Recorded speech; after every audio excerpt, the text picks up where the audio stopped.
Sorry about that. These things are a little tricky to fly. Yeah, well, I swear with a slightly larger one, you could do some genuine damage, like maybe even kill somebody. Wait a minute.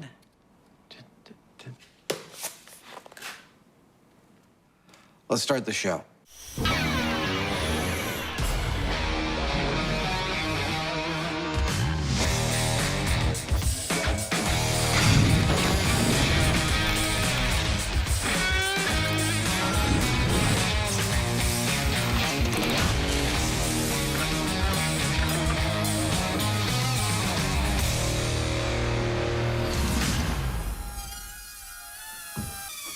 I'm guessing this story is about drones. It is. In fact, we have two awesome flying stories in this episode. One of them is about these guys. But first up, we have a totally amazing story. Let me ask you, do the words Dragon Lady mean anything to you? I don't want to talk about it. Okay, I think we're probably thinking of different things, because Dragon Lady is, in fact, the nickname for the legendary high-altitude single-seater U-2 reconnaissance plane in use by the Air Force since the late 50s. Okay, what about it? Well, there is a myth that the U-2 plane is the toughest plane to fly and to land of any other plane. And I think we should take a close look at that. The Air Force isn't going to let us get anywhere near something like that. C134.8, 34.8. I thought the same thing, but amazingly, they have agreed to let you and I have a close-up, first-person look at their U-2 program and see just how tough those planes are to operate.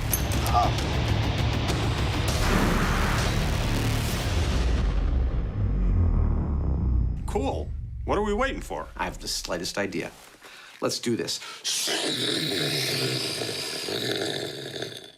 It takes off straight up and looks something like a jet-propelled four-poster.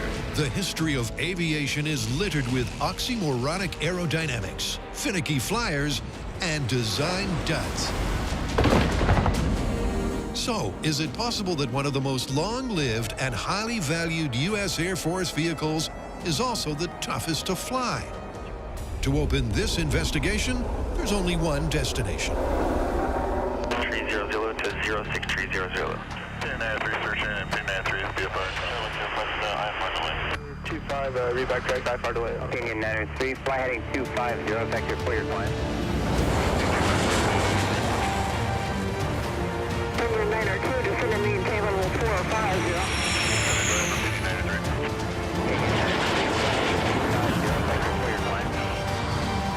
Well, when you've got questions about the U-2 plane, they will get answered here. I'm standing at the home of the U-2 program. This is where the planes are serviced. This is where the pilots train before flying to every corner of the globe to do their jobs. We should totally be able to get to the bottom of this myth here, and we might even get a flight.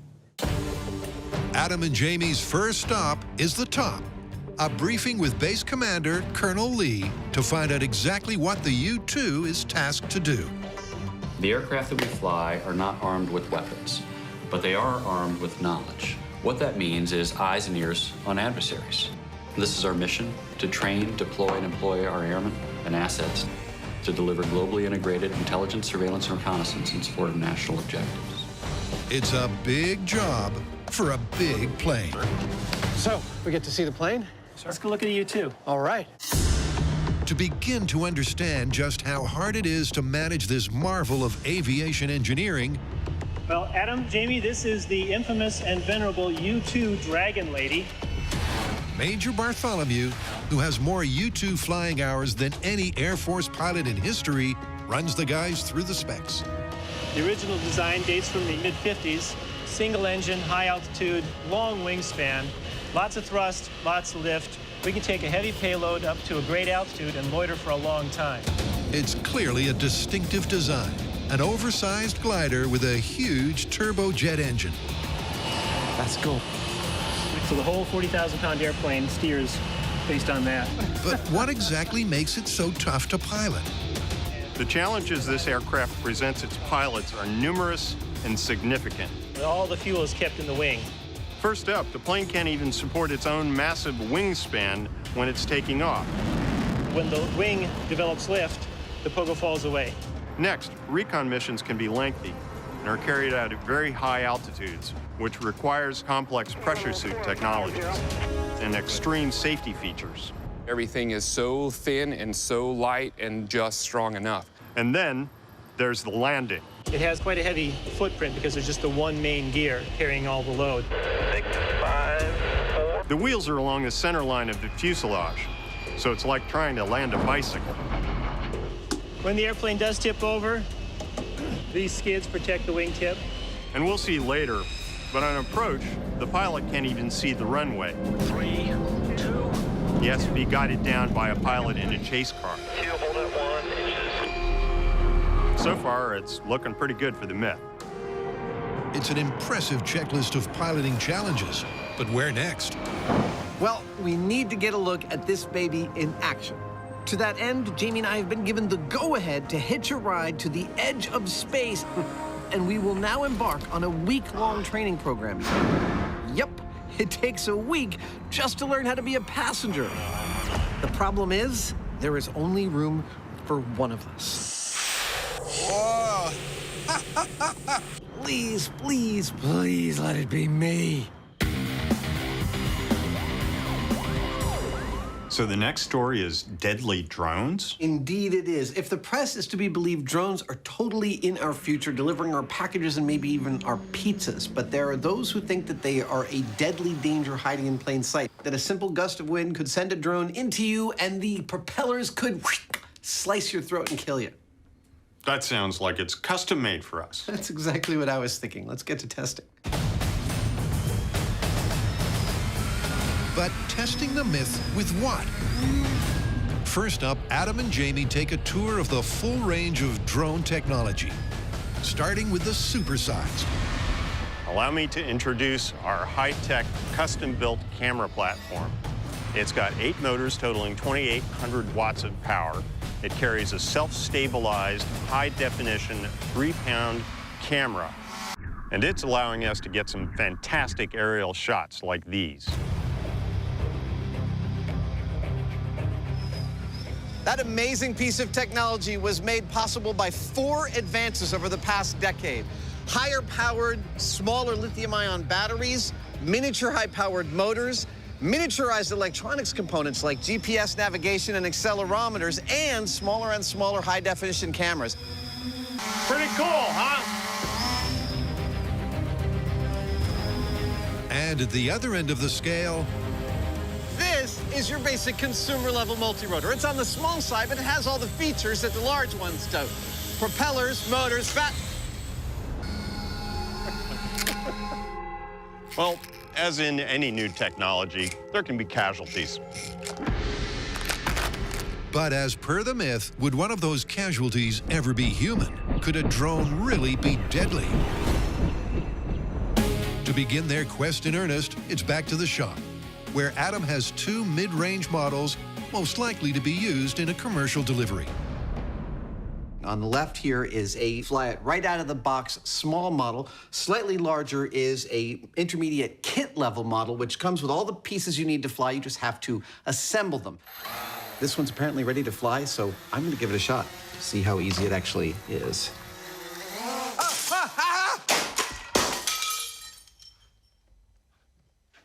Really easy to fly. Now, obviously, depending upon the operator, these things present certain dangers, but whether or not they're lethal actually depends on a couple of important factors. And some of those factors are the size and stiffness of the propellers, the power of the motors, and how fast the blade tips are spinning. So first up, they're going to measure how fast the blades of the rotors are spinning. 7,000. This thing right here is a laser tachometer. You can see a little red dot it's setting out. and it's reading these propeller blades as traveling at 7,500 RPM. Approximately 180 miles an hour. That sounds dangerous. But what does that mean in terms of power? Is it fast and powerful enough to spin a Heinemann? So we've determined that the tip speed of these propellers can be as high as 180 miles an hour, but that's just a number. What does it mean in terms of the actual power they possess? Watch what happens to Mr. Heinemann when I turn on the propeller he's holding on to. You ready? Yeah. All right, here we go. That's half power. Well, you know what? You guys are going to be in deep doo-doo if I barf. You want more power? More power, Scotty. I need more power. Oh, my goodness. You sure this is safe? I'm pretty sure, and I also know that Mr. Heinemann doesn't barf, so I feel totally confident. You want more? Sure. I feel like I'm going to take off. You look pretty stable. Wow. The room is still moving the same speed it was when I was actually moving. Would you do me a favor? Would you get up and walk? Oh, totally normal. Never mind. While the damage done so far is enlightening, a proof of concept is required. Ew, it dripped juice on me. To find out if a multi-rotor propeller could ever cause a flesh wound, Adam and Jamie have a standard-sized blade spinning at flight speed on a stick and a chicken. I think today's lesson is going to be fairly self-explanatory whenever you're ready, sir.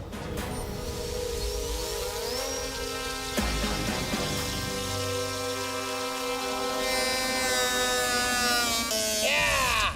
There we go.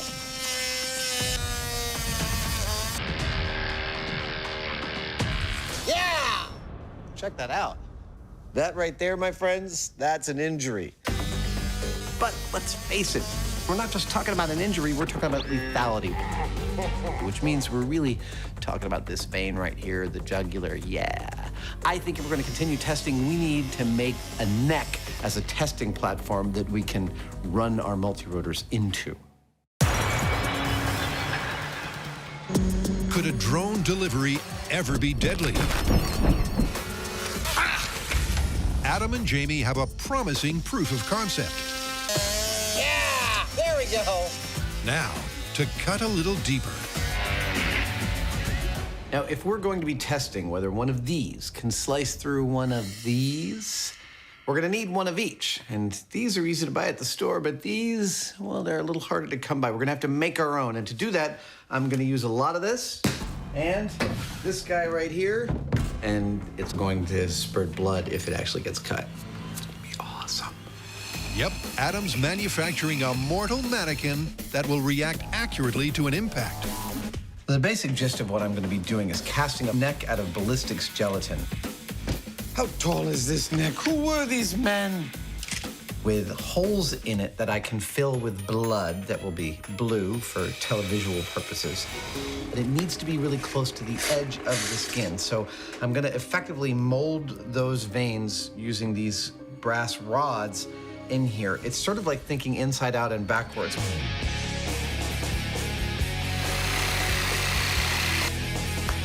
With the negative mold of the blood vessels in place, it's time to prepare the fake flesh. As Jamie and I have discovered, this stuff reacts to a bullet similar to human flesh, but to get the tenacity of skin and muscle, we need to add this fiberglass filler to the ballistics gel as we're casting it into my mold. Oh, beauty. Oh, I'm very pleased with how this is going so far, based on nothing. Once set, it's simply a case of easing the fleshy throat free of the mold. Almost. Come on.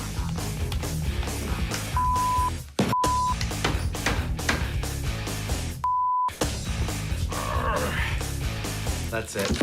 All right. Thank you. Then Adam plumbs the system with blue blood Nice. and tests his anatomically accurate jugular. It's at the right depth beneath the flesh That is a bleeding neck. and requires the same force to slice. All right, can someone give me a Band-Aid? Next, Adam mounts the neck ready for its date with a potentially deadly drone.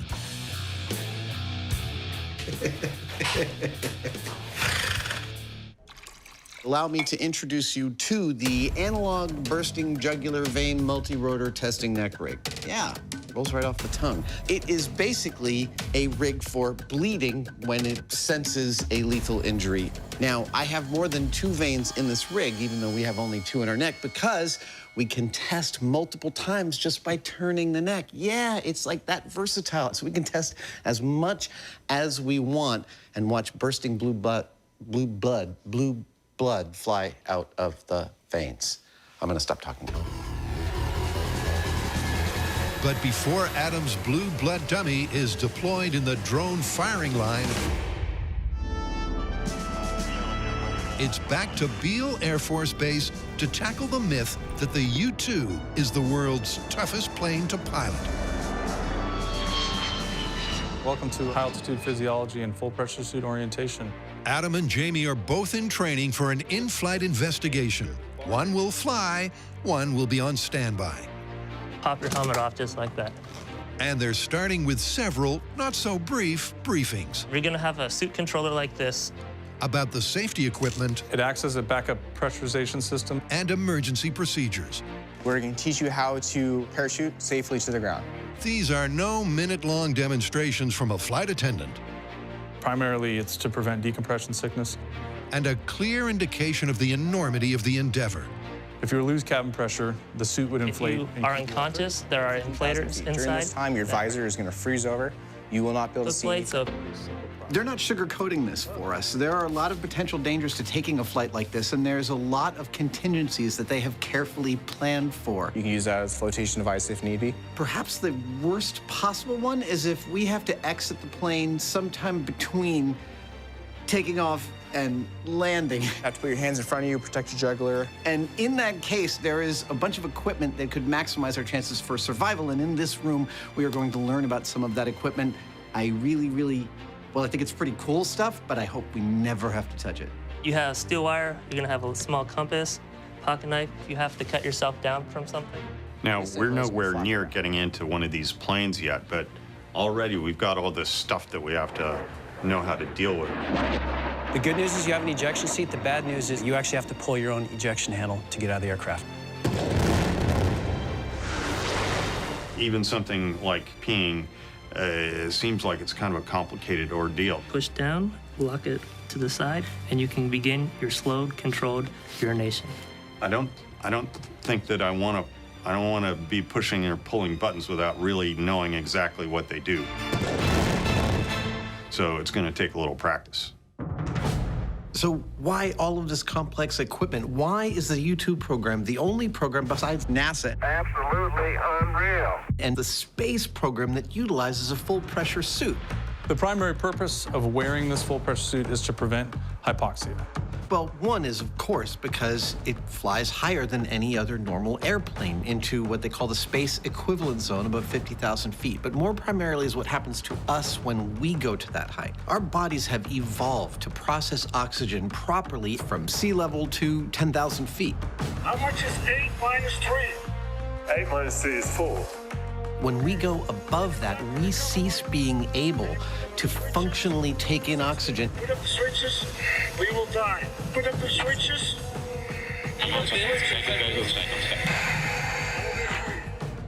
Therefore, the suit and the cabin of the plane have to artificially induce the conditions of atmospheric pressure in order so that the pilots stay alive. That is a significant amount of technology to solve that one problem. Let's pull down on the red lanyard. It potentially could whack you in the face. It releases a hook on the inside of your harness.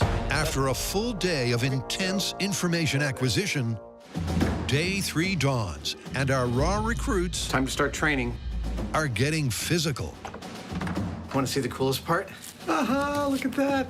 Patch. With a crash course in what to do if the plane crashes. That's 3 weeks of Army Airborne parachute training right there. That's all you do. Land. This is pretty cool. We've just gotten walked through all of the different contingencies that could happen if we have to bail out of the plane at altitude. This is very cool. what happens when the parachute lands, how to land. As soon as you land like so, you're gonna break one of them. Something's broken. Fascinating. And most specifically, there we are.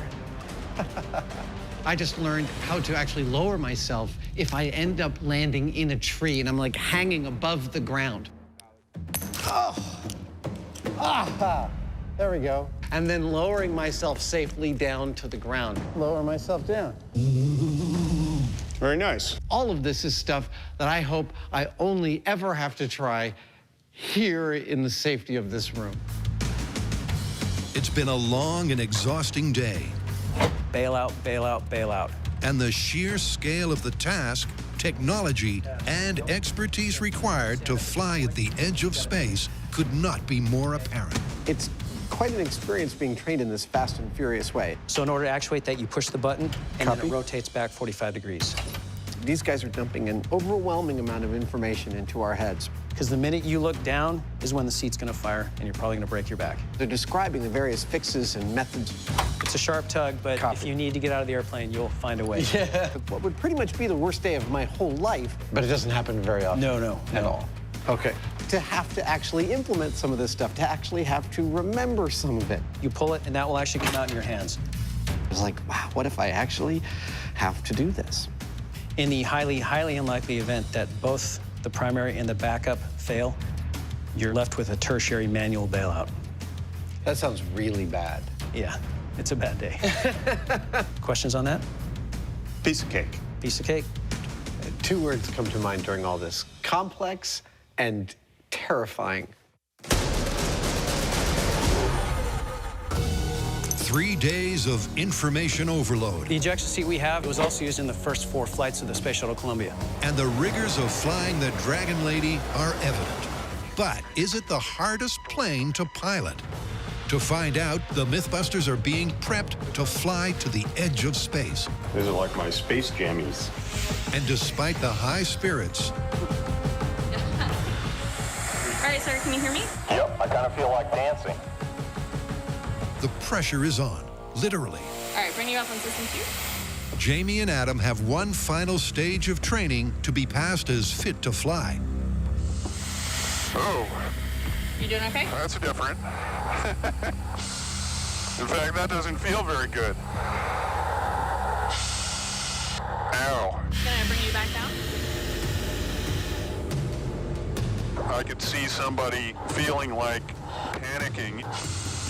It's just, that's a lot of stuff to process. They each have a full systems check in the pressure suit, followed by a high-altitude emergency simulation. Right now, Jamie is getting fitted into this high-altitude pressure chamber.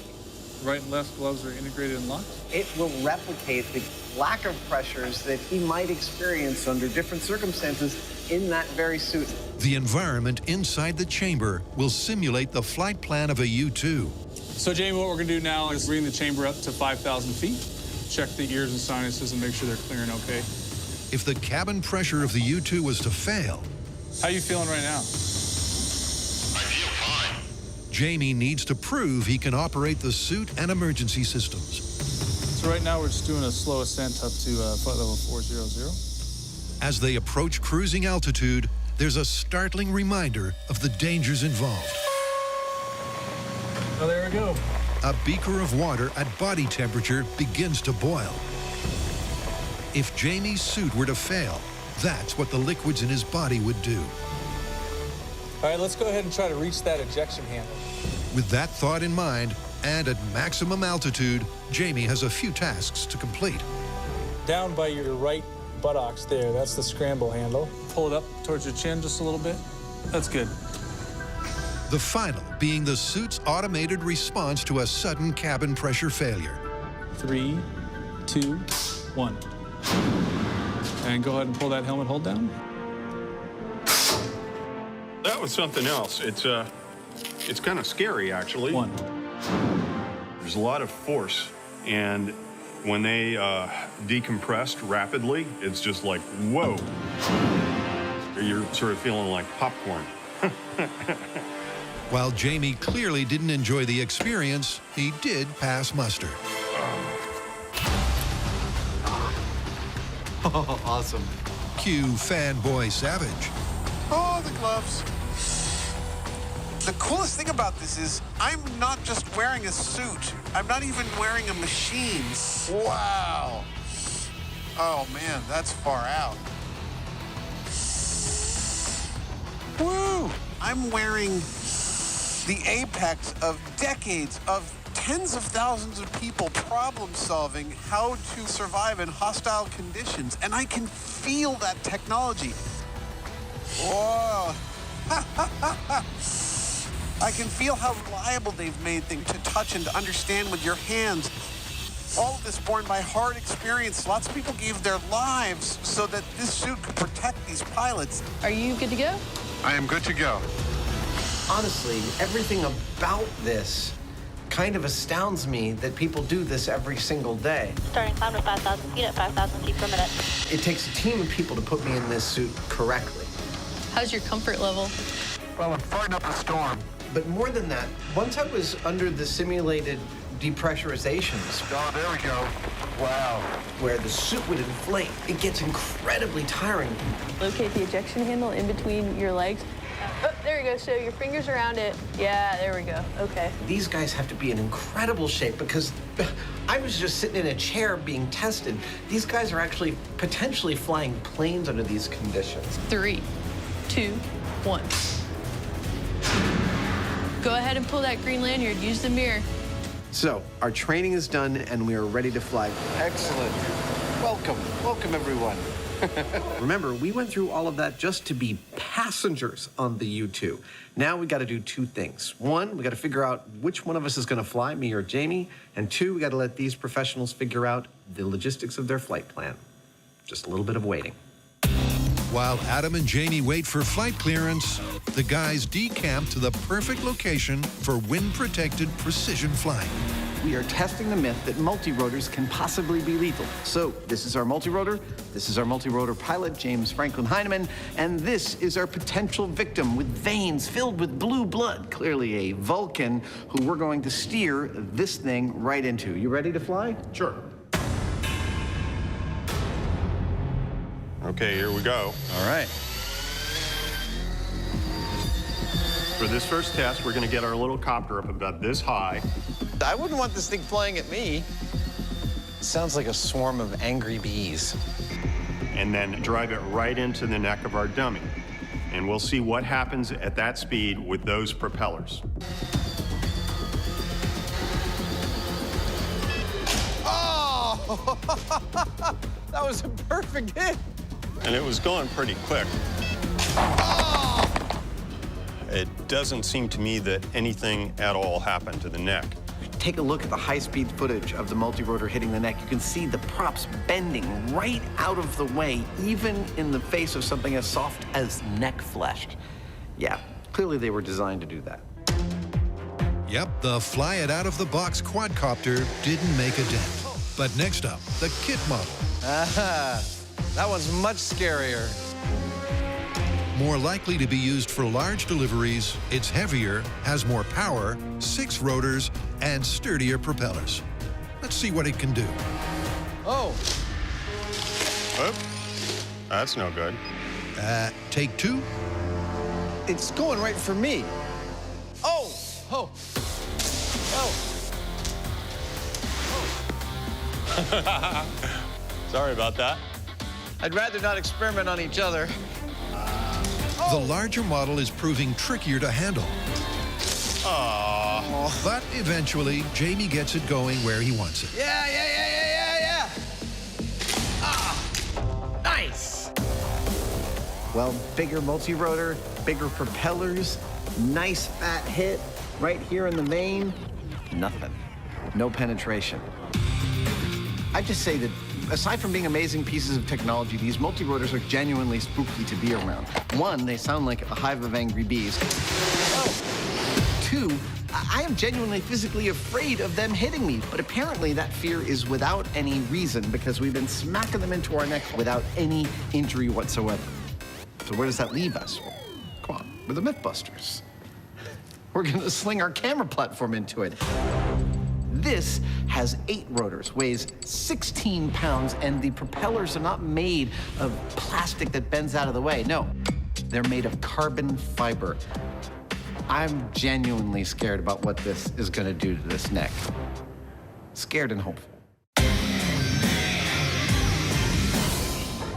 The myth that one of these can cause a lethal injury is looking suspect. He's totally fine. But the team is dumping the 2 realistic mid-range models and going for broke with the Mythbusters' own custom-made camera-carrying behemoth. I thought the other 2 multi-rotors were scary. Cue the team's expert pilot, Duncan, and this myth's final chance for gory glory. I was wrong. That thing is terrifying. This large multi-rotor is a different beast than what we've been handling earlier. All right, shall we do this? You ready? Ready. It's much bigger and heavier. Once it starts to move into the neck, it doesn't want to just bounce off because it's so heavy. So I think this is going to actually do something to our neck, something bad.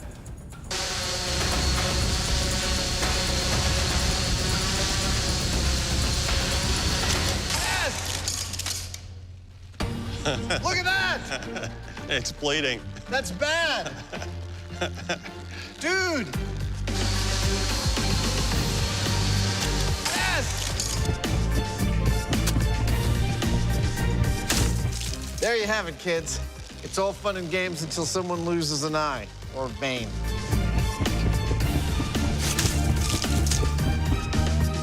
You put your finger there, you'll be fine. I'm not sure.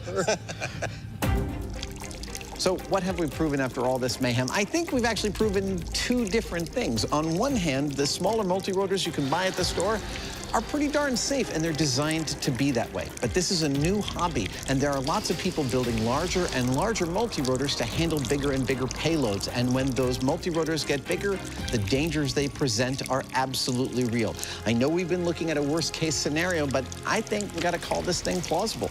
You agree? I agree. You know, as a general rule, I always try not to put my neck near large, heavy, fast-moving objects with spinning blades on them. I think that's a good general rule. Let's get out of here.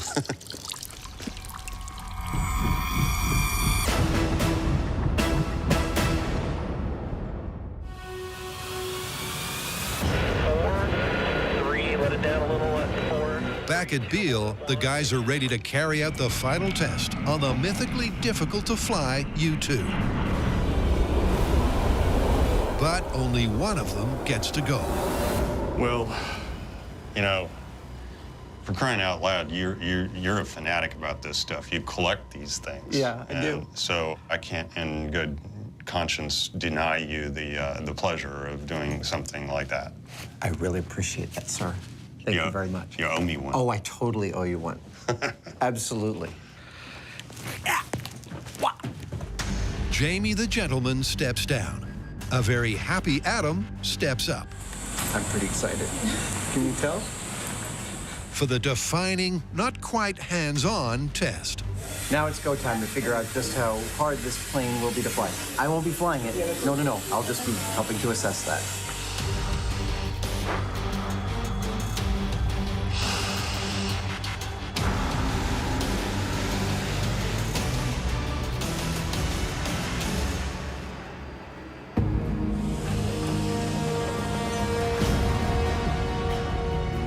It is an unbelievable day here in Northern California. There is barely a cloud in the sky. It's incredibly clear. It is a perfect day for flying.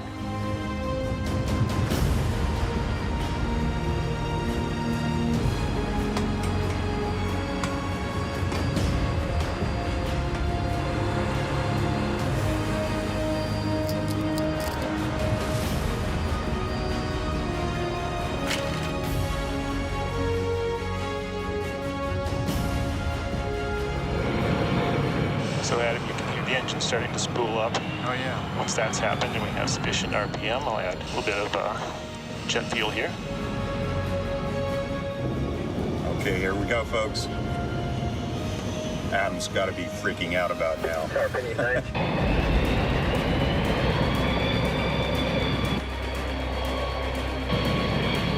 right, Adam, at this point you need to make sure that the boost lever is aft and your T-block there under your left rib cage is 1 notch open. Yes, it is currently 1 notch open. Boost lever is still aft. Tell you one thing, this plane is such a unique and problematic thing to fly that it requires a lot of people to make sure it's all perfect before it takes off. All right, the pogo crew has pulled the pins, so the pogos will fall away as we take off. Please fly heading 250, vector clear climb. All the checklists have been checked. We are just seconds away from taking off. 9.1, squawk 4561. All right, here we go. Brake release, full power. Here we go. Here we go. We are taking off. Oh, man. That is a lot of horsepower. Wow, we're already lifting. That's crazy. Whoa! Wow. Man, that's steep. Wow. We are already lifting. We're banking hard to the right. This is part of a takeoff that keeps the U-2 above the base. We're sort of spiraling straight up.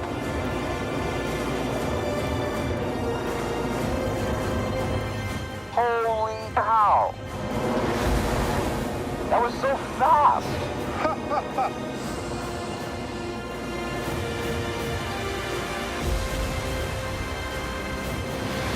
We're turning on a dime as we spiral up into the air, climbing very rapidly. After a tricky takeoff and rapid initial ascent, Oh my God, the view is beautiful. Major Bartholomew and Adam get a chance to sit back and relax. Right now we just passed the top of Mount Everest. Until they attain cruising altitude. We're transitioning now from 160 knot climb to a 0.715 Mach cruise. 3/4 the speed of sound. This is officially the highest off the ground I have ever been. We're coming up on 60,000 feet, 12 miles above the surface of the Earth. The sky has gotten to be a very, very dark blue. What an unbelievably beautiful day. And from this height, 67,500 feet, the edge of our planet has a definitive curve to it.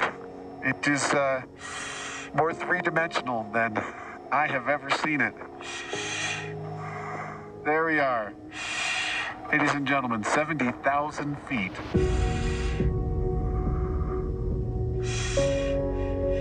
At this point, aside from the 6 astronauts on the space station, we are the 2 highest humans off of planet Earth. More than double the height of a standard commercial airliner. Oh, and did I mention I'm wearing a pressurized spacesuit? Yeah! Strapped to a rocket. This is not a bad way to spend your day.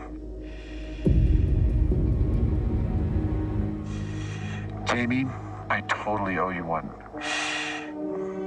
The complex, exhaustive preparations and taxing takeoff seem a world away. Oh, look at that. Wow. That is San Francisco. That's my home. But this is exactly what the U-2 is designed to do. Spend hours up here, looking down, gathering intelligence. The view from a commercial airliner is beautiful. This one is transcendent. It's the maneuvers at either end of proceedings where the pilots earn the big bucks. The challenges in landing this plane are unique, and Adam is about to get a real close look. We'll be back with our landing after this commercial break. Hey, Space Boy, how you doing up there? I'm doing pretty good, Jamie. The view up here is absolutely astonishing. Looking up makes you realize that you've left the bulk of the Earth's atmosphere. That's why it's dark. You're looking down at this fragile mist that surrounds our globe that allows us to breathe. What allows me to do so is the ingenuity of thousands and thousands of hardworking men and women who have sought to harness the raw materials that we dig out of the ground into things as astonishing as airplanes and pressure suits. What a privilege. Well, have fun up there. Don't pull that yellow handle between your legs. I promise I won't. I'll talk to you when I land. Roger, over and out. I don't know if it's me or my ears or the altitude, but my voice sounds lower, kind of like that time I inhaled the sulfur hexafluoride. It's scientific! I'm convinced it's the 100% oxygen. I think it has a slightly opposite effect to helium. That's interesting. The sound waves moving through the oxygen are probably slightly different, and so it sounds quite unique to us. Oh, that could be it. That right there is Lake Tahoe. And it's hard to describe how absolutely blue it is. That is an incredible cerulean blue. It is almost like a jewel, like a polished stone. It sort of feels impossible. If you did a painting of it, someone might say, I think you made it a little too blue. And yet, there it is. And it's genuine. I just let out a good burp and a couple of good farts. All this pressurization is moving the gas in my body around with its own logic. So above me, this little string that you can see is a yaw string. And as long as it's straight, according to the plane, you know that you're flying straight forward. If it starts to move to the left or to the right, you know you're slipping through the air somewhat sideways. And that was an invention of the Wright brothers. This plane encompasses the entire history of aviation in one machine. I love the low-tech elegance. Yeah, this is the one instrument on the aircraft that's not going to fail, even with total electrical loss.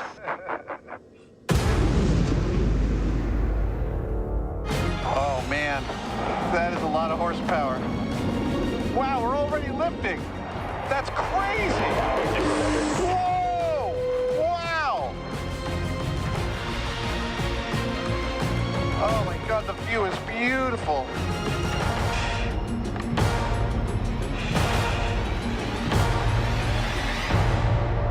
Wow, look at that. There's no doubt the high-altitude U-2 is a beautiful piece of aviation technology. Caffeinated apple pie. Yeah. But the question yet to be answered is, oh, that's delicious. Is it the most difficult to fly and land? These guys fly these planes upwards of 12 to 14 hours at a time. Yep, and after such mammoth flight times, you must have some butt shimmying exercises you do to keep yourself from going numb during long flights. I call it building your ass callus. comes the landing. Righty. Ready to begin the descent? This is where the rubber meets the runway. I'm going to start by dropping the gear so you'll feel a little bit of a clunk. And perhaps the biggest challenge facing any pilot anywhere. 2 gear down and locked. Now I'm going to bring the throttle back. The Dragon Lady lands tail wheel first at a speed that practically stalls the wing. And with only 2 sets of landing gear in the center of the fuselage, it's like landing a bicycle. The pilot has lowered the landing gear and implemented several procedures to add drag so that it's moving slow enough when we get to the runway that we can actually land. That's not all. There's the ground effect. The U-2's high aspect ratio wings and commensurate uplift means that on final approach, it tends to float, requiring incredible skill to control. There's also the issue of runway visibility. This is a chase car, and it's being driven by an actual U-2 pilot, because the pilot in the plane has such limited visibility that he can't even see the runway when he's down close to it. This pilot is going to be talking him down with foot-by-foot instructions so that he can respond appropriately at the right time. Then we got our threshold speed, being enter 2300 down to 2 until established. And now this is the fun part. This is the part where I earned the big U2 pilot bonus money.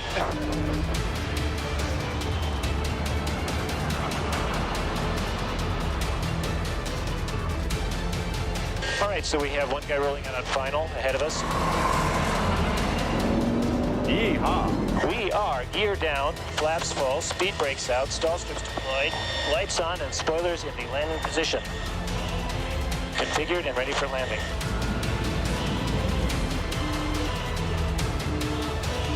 At the T. Look at that. 15, 12, 10, 8, 7, 6, 5, 4, 3, let it down a little at 4, 3, 2, hold it 1 inches.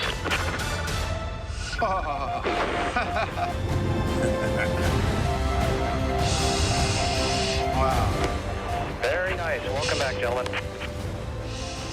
He's required by tradition to say very nice, whether it is or not. Oh, okay. It's been a lot of fun. Thanks, Adam. Now there's our big old reception committee. All right, throttle off. All right, editors, if you could give us a little montage of some of the astonishing things we've gotten to do in the course of doing Mythbusters. Welcome back. I'm thinking flying a rocket car across the desert. Watching the rocket sled accelerate to the speed of sound and hit the immovable wall. That was awesome! Sliding down a 200-foot water slide 70 feet through the air into a target.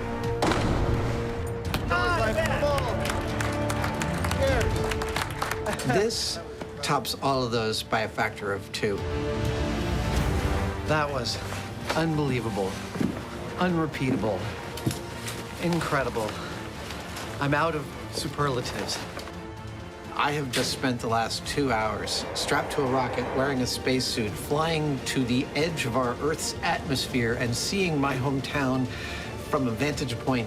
Wow, it's a great view of the bridge. It is an incredible view. That was completely unique. So Adam, how do you figure we're going to call this? Because, I mean, this is supposed to be the most difficult plane to fly, but we haven't looked at any other planes. Okay, but we did learn this. It is a completely unique airframe, purpose-built for a completely unique mission. It requires a more numerous flight crew and a more exhaustive set of protocols than any other plane in the military, and it is the only airborne endeavor besides going to space that requires the wearing of a spacesuit. This is not a bad way to spend your day. I think that places it in the plausible category. Okay. All right, I think it also places it in the ultra-cool category. Absolutely. Let's get out of here.